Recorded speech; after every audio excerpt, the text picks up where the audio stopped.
Hey everyone, I'm Meredith and I'm here with Tai Yasue of Square Enix, and we're going to talk about Kingdom Hearts 2.8 Final Chapter Prologue.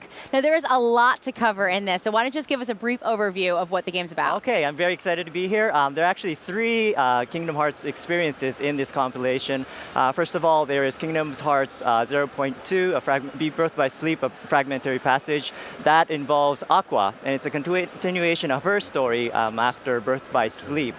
She's sort of trapped in this dark world, and she sort of wants to escape. Shadows and evil creatures are out to get her. The second one is Kingdom Hearts Dream Drop Distance, and this one is it's ported from the 3DS system to PS4 for the first time, where you have Sora traveling in a dream world. And finally, there is the movie, which is called Kingdom Hearts Key back cover, and this is sort of linked to Key Unchained that's available on mobile, and it sort of depicts the backstory of that, and it involves the foretellers. There are foretellers in that story, and you can see it on a cutscene.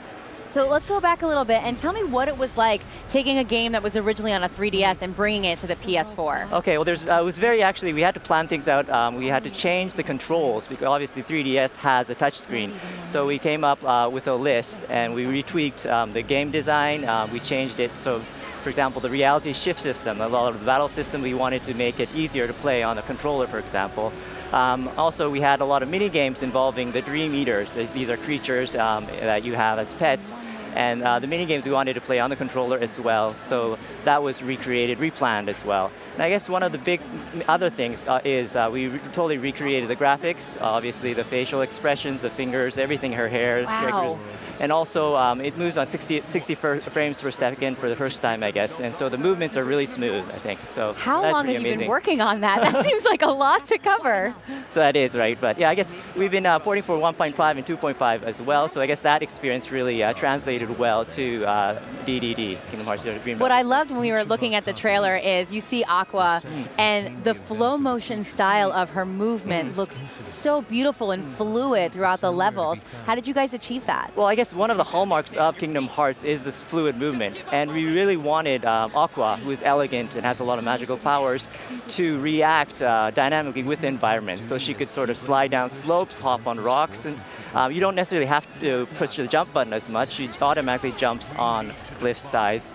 And also, I guess, one of the things we wanted to really push was her magical spells. Aqua's, I guess, hallmark is symbols are, I guess, magic. She's really good at magic. So for we came up with a lot of magical spells, remade them. For example, if you use the Blizzard, it shoots a piece of ice, and you can slide on, slide on a piece of ice.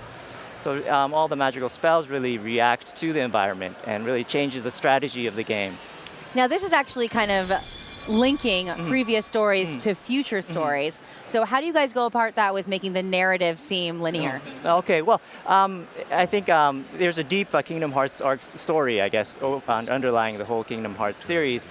Kingdom Hearts Key back cover, it really depicts the history of Kingdom Hearts with the Keyblade Graveyard and why there was a Keyblade War, for example. And so that is the first, I guess, first timeline story there.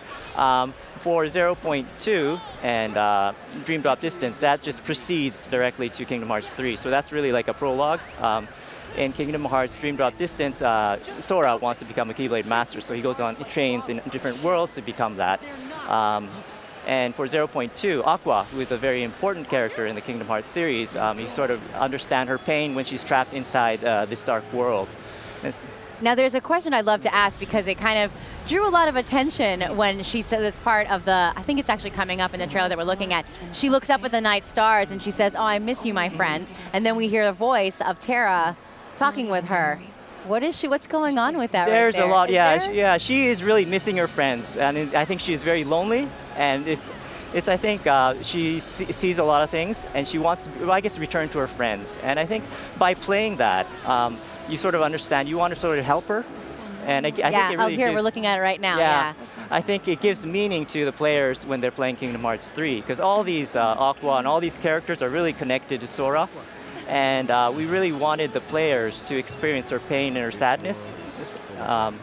So that, I guess, we want the player to be emotionally involved, right? Yeah, empathize with her situation. Empathize, that's so right, you actually want to help her get through that. That's awesome. All right, well, we have a release date coming up of December 2016.